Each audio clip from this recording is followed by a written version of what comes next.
Verse 3, so, watch yourselves. Ingon niya, si Jesus ba yan ingon na ni kay red lettered ba yan sa itong Bible? Ingon siya, if your brother or sister sins against you, rebuke them. And if they repent, forgive them.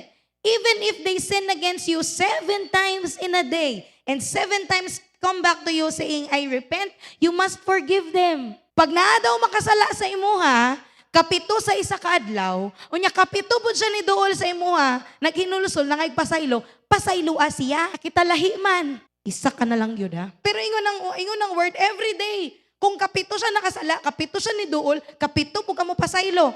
Unsay tubag sa mga disciples sa verse 5, ingon siya, the apostle said to the Lord, increase our faith. Nga naman nga mauna ang tubag sa mga disciples because forgiveness is an act of faith. Diba? Faith is anchored to the unseen.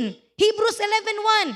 Dili nimo makita, wala kay kapasikaran sa imong gituhuan, but still you believe. Igsulsultian ka, ang kausaban sa tao, dili makita dayon. Pag mo pasaylo ka, it's an act of faith. Nga naman, because bisag ang makita nimo ang iyang mali, pero apan sa imong sulod, nagtuo lang gihapon ka nga pwedeng mabago ning tawhana. Pag dili na ta mo pasaylo, nalimot tang gipasaylo pud ta. Usog kay ta manghihap sa sala sa uban. Kaklaro sa 1 Corinthians 13, love has no records of wrong.